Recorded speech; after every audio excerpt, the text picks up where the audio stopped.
وسهلا بحضراتكم ببرنامج صلي صيامك. النهارده عندنا حلقه جديده بنتجول من ميدان الشيخ نصره. ان شاء الله النهارده نشوف عدد كبير جدا من الفائزين. انتظرونا ببرنامج صلي صيامك. معكم ابراهيم المصري وحسن سعيد الى الاستاد الجديد. استاذ علي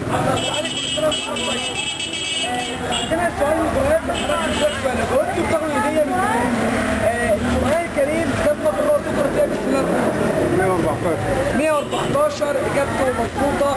الف مبروك وصباح طيب ورمضان كريم عليك يا رب.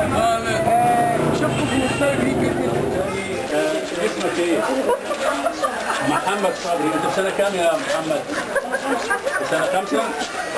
طيب احنا هنسالك سؤال يا محمد، ولو جاوبت عليه هنديك مجموعه من الفسح. الرسول صلى الله عليه وسلم ابوه اسمه ايه؟ عبد الله. محمد جاوب اجابه صحيحه. اقول يا ولاد بقى. محمد الف مبروك. قولي للناس رمضان يا محمد. كلكم طيبين. كلكم طيبين يا رب.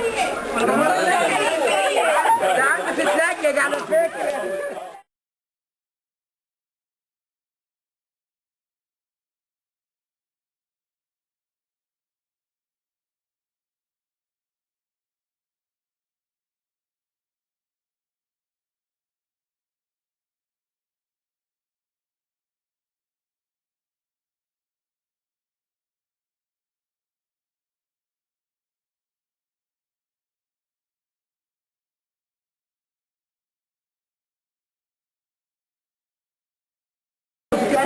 ممالك كل سنه وانت طيبه يا رب. ويعود عليك وعلى والدك بخير يا رب. احنا بنسال وبندي جوائز على الناس الرجال مقدمه من الرعاة. عايزين نعرف كم صلاه فرضت في اليوم؟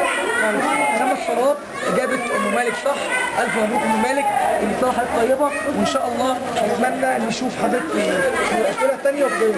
تقولي للناس ايه في رمضان؟ كل سنه وانتم طيبين وطبعا عليكم بخير ان شاء الله. كل سنه وانتم طيبين واشوفكم في المؤسسات الجديد.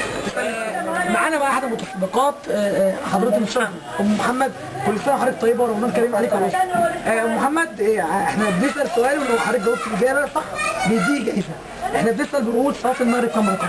3 ركعات. 3 ركعات ومحمد جاوبت صح. الف مبروك لحضرتك. كل سنه وحضرتك طيبه. تقول لي الناس في رمضان؟ كل سنه وهم طيبين ويجعلهم بخير على طول يا رب. كل سنه وانتم طيبين، وان شاء الله اشوفكم في حلقات جديده باذن الله مع برنامج خلي